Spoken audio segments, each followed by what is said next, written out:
This is the Unbreakable Golfers podcast, where we're shining a light on your pain and weakness and how it is affecting your positions, your power and your performance on the golf course. 5 rules from the future's past. Pre-COVID, I had a construction company set up in London's Tottenham Court Road, just off the Tottenham Court Road. It's opposite Goose Street Station. And we used to look after a lot of the buildings in the area, and there was things that we had to deal with on a daily basis just by being in that area, being in that industry and doing whatever we had to do. Now, we had 5 set of rules that I'd put up in the office. These 5 set of rules were basically what we lived by based on previous experience with said clients in the electrical game, in the construction game, in the building game, in the media game, basically everything that we'd learned over those years. And they was detailed down into 5 simple rules that were printed up on the wall. Now I'm going to teach you these 5 rules and tell you how you apply them to your golf performance. So rule number 5 was, hold tight, we may have the wrong end of the stick. Now this rule was basically just a quick check before something happens and you want to fix bayonets and go to war. You want to go and have a row, you want to write that email, you want to sack clients, whatever it is you want to do. It was like, hold up, we just might have the wrong end of the stick. Now this is about perception. I can't remember what book it's in, but if I remember it before the end of this pod, I'll tell you. But the idea is we are meaning-making machines. So anything that happens, we attach meaning to it. That meaning is based on the information we've got. And if we don't question that meaning becomes the truth, whether it's true or not. So you could get an email, and in that email, you've read it in the wrong tone. So someone has said something, but you've read it in the wrong tone, or a text message or something like that. And you instantly think, what's he saying? You will attach meaning to it, which means you can get the wrong end of the stick, which means you can cause problems that you don't necessarily need to be causing at that moment in time. So that was rule number 5. So something happens, just look at rule number 5, hold up, hold tight, we may have the wrong end of the stick. Right, rule number 4. We basically had our office in one of the world's largest media companies. They had a set of 3 offices that were next to each other. We were set up in one, and we used to look after and deal with facilities a lot. Now, rule number 4 was, facilities didn't say it was our fault, they just said they was going to blame us. This rule was basically that just because someone is blaming you, it doesn't mean it's your fault. Most people, and I'd say 80% of the population and probably more, are blamers. It's someone else's fault.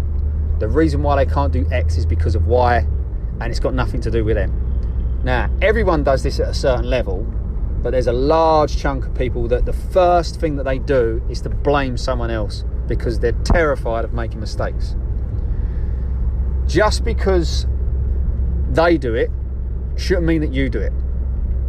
So if you're blaming someone else for your current results, you are a victim, and you want to be a victor.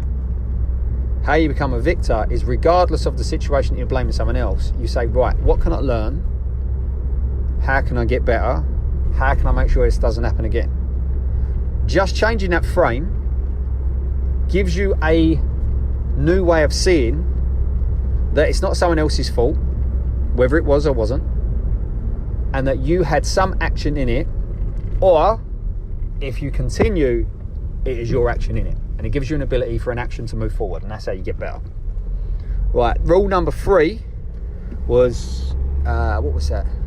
Oh yeah, opinions are like arseholes, but most of them are full of shit.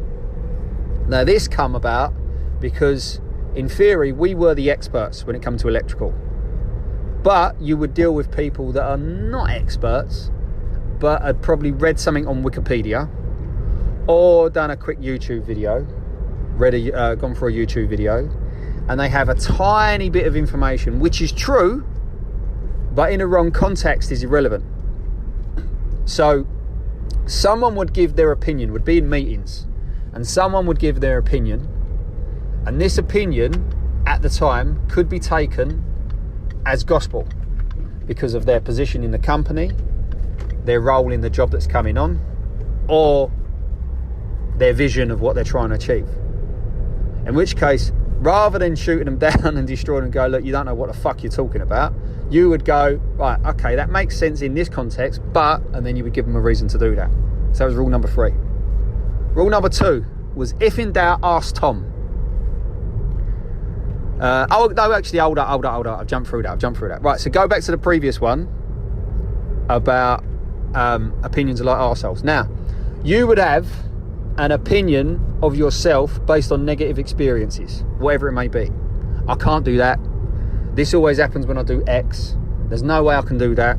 It could be, I can't get up 5 minutes earlier to do my correctives. It's an opinion. And you want to question that opinion and see if you can back it up with expert data. This is why you would assess something. Okay, you can't get through the ball because you're too old. Maybe. Or you do an assessment and you realise you can't get through the ball because your left or your lead hip doesn't move, you can't internally rotate, which means you can't physically get through the ball, so you have to stand up, you have to lean back, otherwise you're going to injure yourself. It's a different opinion based on expert advice. So now, back to rule number 2. Rule number 2 was, if in doubt, ask Tom. Now, on the opposite side of the wall, the complete other side, was a photo of Tom Cruise in Jerry Maguire when he's shouting, "Show me the money." This was ultimately about where we would be tendering jobs in the southeast of England, and then we would tender a job in Knightsbridge.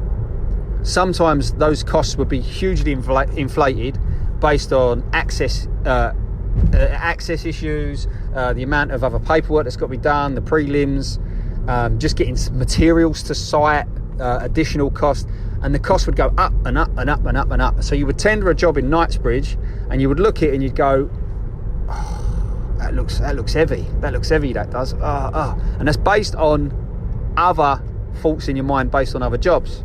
So the point was, when you're tendering that, you turn around and you look at Tom would say, "Show me the money."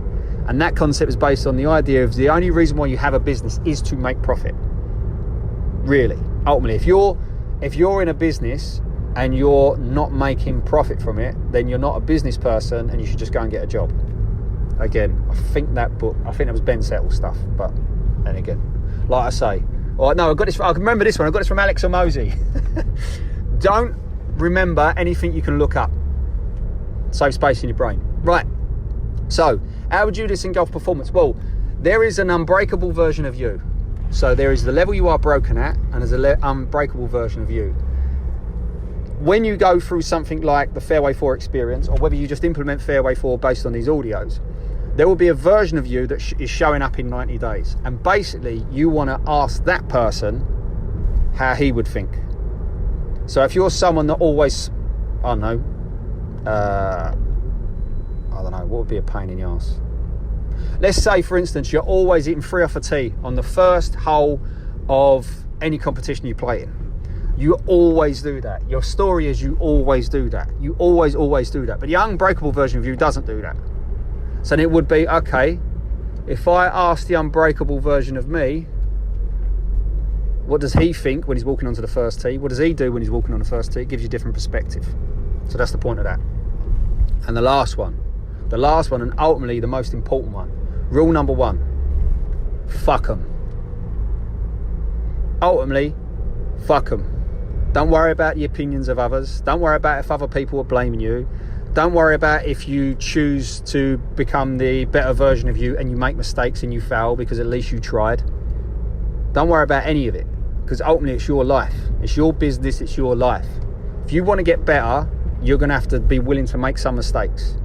It's as simple as that.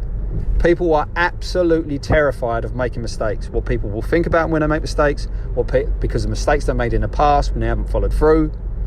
And that's why when we come to Unbreakable Golfers, we show you a way that you can keep on track, course correct every day, know exactly where you're going, implement the right actions to get where you're going. So they are the 5 rules of the company that I had for a very long time, and how you can implement them in golf performance. So 2 questions. I want you to pick one of these rules, just one, and see where you are not living by it. Second question, by not living by that rule, how are you failing in your golf when it comes to your body, your mind, and obviously your physical part of golf? Good luck. For more information on golf performance, by increasing your power, by getting in better positions, by working on your body and mind, go to unbreakablegolfers.com and sign up to the free asset.